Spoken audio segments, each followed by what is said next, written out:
Hello friends, welcome back to our YouTube channel life academy. उम्मीद है कि आप स्वस्थ होंगे और बेहतर तैयारी कर रहे होंगे। साथियों, आज की इस वीडियो से हम लोग यूपीएसआई 2025 के लिए हिंदी के एक सीरीज का डिस्कशन करेंगे, जिसमें हिंदी के बेहतरीन प्रश्नों को देखेंगे जो एसआई के एग्जाम में पूछे जा चुके हैं। तो शुरू करते हैं आज के इस इंटरेस्टिंग सेशन को।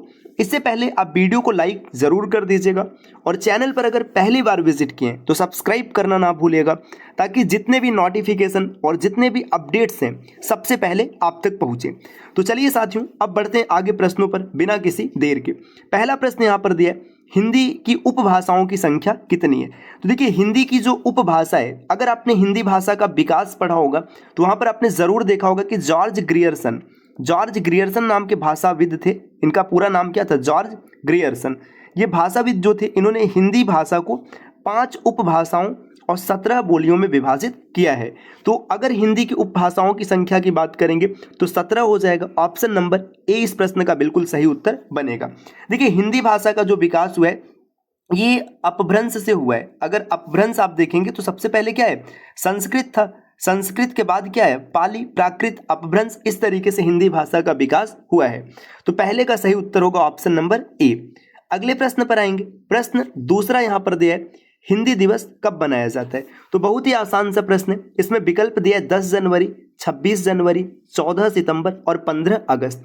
तो जो हिंदी दिवस है ये 14 सितंबर को मनाया जाता है, क्योंकि 14 सितंबर 1949 को संविधान सभा द्वारा हिंदी को भारत की राजभाषा मतलब ऑफिशियल लैंग्वेज का दर्जा प्रदान किया गया था। तो इस कारण 14 सितंबर को हिंदी दिवस के रूप में मनाया जाता है। दोस्तों, ये पॉइंट याद रखिएगा, जो हिंदी है ये भारत की राजभाषा है। राजभाषा कहने का तात्पर्य ऑफिशियल लैंग्वेज है, राष्ट्रभाषा नहीं कहना है। ऑफिशियल लैंग्वेज है राष्ट्रभाषा। राजभाषा का मतलब है कामकाज की भाषा। तो सही उत्तर होगा 14 सितंबर। देखिए, यहाँ पर जो 10 जनवरी है, 10 जनवरी को विश्व हिंदी दिवस मनाया जाता है, वर्ल्ड हिंदी डे। ये ऐसा इसलिए मनाया जाता है क्योंकि 10 जनवरी 1975 को विश्व हिंदी सम्मेलन का आयोजन किया गया था। पहला विश्व हिंदी सम्मेलन नागपुर में होता है, तो यहाँ से विश्व हिंदी दिवस मनाया जाता है। 26 जनवरी सबको पता है गणतंत्रता दिवस के रूप में मनाया जाता है, और 15 अगस्त स्वतंत्रता दिवस के रूप में मनाया जाता है। अगले प्रश्न पर आएंगे। प्रश्न संख्या तीसरा दिया है, हिंदी भाषा की लिपि है। तो हिंदी भाषा की लिपि कौन सी? अब 4 विकल्प यहाँ पर दिया है, नागरी लिपि, गुरुमुखी लिपि, रोमन लिपि और सौराष्ट्री लिपि। आपने पढ़ा होगा कि हिंदी भाषा की लिपि देवनागरी है, लेकिन यहाँ पर भाई देवनागरी दिया ही नहीं है, नागरी लिखा हुआ है। तो फिर क्या करेंगे? तो देखिए, जो देवनागरी है इसी को नागरी लिपि भी कहा जाता है। और ये जो नागरी लिपि है ना, इसको दक्षिण भारत का मतलब है साउथ इंडिया, जो दक्षिण भारत है वहां पे इसका नाम है नंदी लिपि। तो ये पॉइंट भी आपको याद रखना चाहिए, अगर कभी पूछ ले किसका नाम क्या, तो इसे नंदी लिपि भी कहते हैं साउथ इंडिया में। तो ऑप्शन ए इस प्रश्न का उत्तर बन जाएगा। बाकी जो गुरुमुखी लिपि है ये पंजाबी भाषा की लिपि है। पंजाबी की लिपि क्या है? गुरुमुखी। जो रोमन है, रोमन अंग्रेजी की लिपि है, अंग्रेजी भाषा की लिपि है रोमन। अगले प्रश्न पर आएंगे। प्रश्न संख्या 4 दिया है, हिंदी की जननी है। देखिए, अगर कभी ऐसा प्रश्न बने कि हिंदी की जननी कौन है, तो हिंदी की जननी है अपभ्रंश। ऑप्शन सी उत्तर बनेगा। अगर आदि जननी का नाम लिया रहेगा तो संस्कृत है। देखिए, हिंदी का जो विकास हुआ है ये संस्कृत से हुआ है। संस्कृत से 3500 वर्षों में धीरे धीरे हिंदी का जन्म हुआ है। देखिए, पहले संस्कृत था। संस्कृत भाषा का रूप जब बदला तो ये बदल करके बना पाली भाषा। संस्कृत के बाद कौन आया? पाली आया है। पाली से विकास हुआ है प्राकृत भाषा का। पाली से किसका विकास हुआ? प्राकृत भाषा से। फिर प्राकृत के बाद जो आया है ये आया है अपभ्रंश। प्राकृत के बाद कौन सा भाषा है? ये अपभ्रंश आया है, और अपभ्रंश से फिर बना है हिंदी। तो अगर विकास के क्रम की बात करेंगे तो हिंदी का विकास किससे हुआ है? हिंदी का विकास हुआ है अपभ्रंश से। और हिंदी की आदि जननी कौन है? आदि जननी है संस्कृत। तो ये भी बिंदु आपको याद रखना है कि आदि जननी संस्कृत है, संस्कृत से बना पाली, पाली से बना प्राकृत, प्राकृत से अपभ्रंश, अपभ्रंश से हिंदी। बीच में एक भाषा और भी आता है अवहट्ट। तो अवहट्ट का जिक्र उतना महत्वपूर्ण नहीं है, तो इसलिए आपको सिर्फ अपभ्रंश याद रखना है। अगले प्रश्न पर आएंगे। प्रश्न 5वां दिया है, भारत में सर्वाधिक बोली जाने वाली भाषा है। देखिए, भारत की बात किया जा रहा है, सर्वाधिक बोली जाने वाली भाषा। अगर हिंदी भारत की राजभाषा है तो यहाँ पर कोई प्रश्न चिन्ह ही नहीं है कि सबसे ज्यादा कौन सी भाषा बोली जाएगी। हिंदी बोली जाएगी। ऑप्शन सी इस प्रश्न का उत्तर हो जाएगा। यदि विश्व के संदर्भ में प्रश्न बने कि विश्व में सर्वाधिक बोली जाने वाली भाषा कौन सी है, तो देखिए अभी वर्तमान में सबसे ज्यादा विश्व में अंग्रेजी भाषा बोला जा रहा है। सबसे ज्यादा कौन भाषा है? अंग्रेजी। दूसरे नंबर पर है मंदारिन, मंदारिन चीन की भाषा है। दूसरे नंबर पर है मंदारिन और तीसरे नंबर पर है हिंदी। तो वर्तमान स्थिति में विश्व में सबसे ज्यादा जो भाषा बोला जाता है वो कौन बोला जाता है? अंग्रेजी। और मंदारिन दूसरे पर है, ये चीन की भाषा है। और तीसरे नंबर पर है हिंदी। हिंदी भारत की राजभाषा है। तो अगर भारत की बात करें तो भारत में सबसे ज्यादा हिंदी बोला जाता है। देखिए हिंदी के बाद दूसरे नंबर पे कौन सी भाषा आती? तो भारत में हिंदी के बाद दूसरे नंबर पे बांग्ला भाषा है। बांग्ला भाषा जो बंगाल की भाषा है या बंगाली कह लीजिएगा। तीसरे नंबर पर मराठी है। तीसरे नंबर पे भारत में कौन सी है? मराठी भाषा है। और चौथे नंबर पर है तेलुगु। ये आपको याद रखना है, तेलुगु जो है ये आंध्र प्रदेश की भाषा। और पांचवें नंबर पर है तमिल। अब पेपर में कई बार ऐसा प्रश्न बोला जाता है कि दक्षिण भारत में सर्वाधिक बोली जाने वाली भाषा कौन सी है? तो ये तेलुगु हो जाएगा।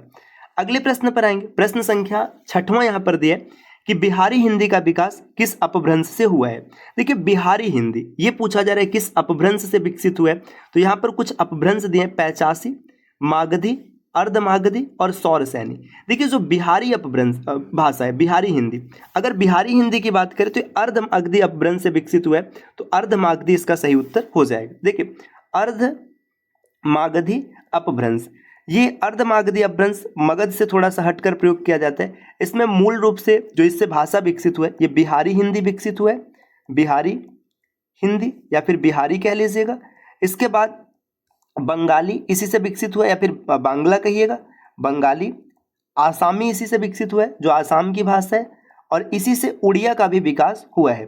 तो अगर आपसे ये प्रश्न पूछे कि बिहारी हिंदी का विकास किससे हुआ है तो अर्धमागधी अपभ्रंश से हुआ है। इसके बाद देखिए जो बिहारी हिंदी है, बिहारी हिंदी से मगही, मैथिली और भोजपुरी, मगही, मैथिली और भोजपुरी, इन 3 भाषाओं का विकास हुआ है। तो ये काफी इंपॉर्टेंट हो जाए क्योंकि भोजपुरी का भी नाम कई बार पूछ लिया जाता है। अगले प्रश्न पर आएंगे। प्रश्न संख्या 7 दिया है कि ब्रज भाषा का केंद्र है। ब्रज भाषा का केंद्र क्या है? देखिए ब्रज भाषा, ब्रज मंडल, जैसे आप ब्रज सुनेंगे तुरंत ब्रज मंडल आपके दिमाग में आएगा। और ब्रज मंडल क्या है? मथुरा, है ना, मथुरा, वृंदावन, ये सब है। तो देखिए अब जहाँ पे मथुरा आएगा तो ब्रज भाषा का केंद्र है मथुरा। ऑप्शन ए इस प्रश्न का उत्तर बन जाएगा। तो ये भी आपको याद रखना है कि ब्रज भाषा का केंद्र क्या है? ये मथुरा है। नेक्स्ट अगला प्रश्न है, भारतीय संविधान में कितने भाषाओं को दर्जा प्राप्त है?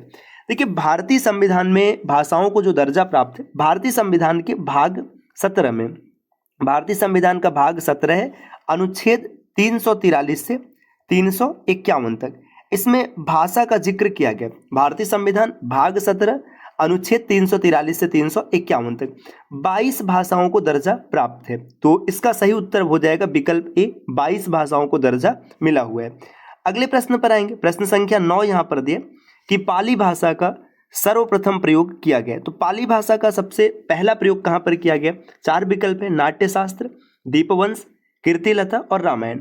पाली भाषा का सबसे पहला उपयोग किया गया दीपवंश में, जो कि एक बौद्ध ग्रंथ है। यह भी आपको याद रखना है, बौद्ध ग्रंथ, ये श्रीलंका में लिखा गया था, बौद्ध ग्रंथ है। इसमें सबसे पहले पाली भाषा का प्रयोग किया गया है। देखिए जो नाट्यशास्त्र है, नाट्यशास्त्र की रचना भरत मुनि ने किया हुआ है। ये भी पेपर में कई बार प्रश्न आता है। और नाट्यशास्त्र में सबसे पहले प्राकृत भाषा का प्रयोग किया गया। तो नाट्यशास्त्र किसमें है? प्राकृत में है, भरत मुनि ने लिखा है। और दीपवंश बौद्ध ग्रंथ है। जो एक कीर्तिलता है, कीर्तिलता की रचना किया है विद्यापति ने। विद्यापति को मैथिल कोकिल के नाम से भी जाना जाता है, ये इंपॉर्टेंट हो जाएगा। प्रश्न संख्या 10वां दिए, खड़ी बोली का प्रथम महाकाव्य है। तो खड़ी बोली का प्रथम महाकाव्य है, 4 विकल्प है, कामायनी, प्रिय प्रवास, रामचरितमानस और पद्मावत। देखिए जो ये प्रिय प्रवास है ये खड़ी बोली का प्रथम महाकाव्य है। इसके रचयिता या फिर लेखक कह लीजिएगा अयोध्या सिंह उपाध्याय, जिन्हें हरिऔध के नाम से भी जाना जाता है। तो इसके रचयिता कौन है? अयोध्या सिंह उपाध्याय हैं। इनका नाम आपको याद रखना चाहिए। इसके बाद देखिए कामायनी, कामायनी जयशंकर प्रसाद की रचना है, ये काफी महत्वपूर्ण है, ये भी बिंदु आपको याद होना चाहिए। इसके बाद रामचरितमानस, रामचरितमानस अवधी भाषा में लिखा गया, ये पॉइंट कई बार पेपर में आया। जो पद्मावत है मलिक मोहम्मद जायसी ने लिखा है, अवधी भाषा में लिखा गया। तो ये पॉइंट आपको सब याद होना चाहिए। तो दोस्तों ये 10 प्रश्न रहे जो कि यूपीएसआई 2025 के एग्जाम में आपकी विशेष सहायता कर सकते हैं। कि उम्मीद है कि आपको क्लास पसंद आई होगी। ऐसे वीडियोज को लगातार देखने के लिए आप चैनल को सब्सक्राइब कर सकते हैं।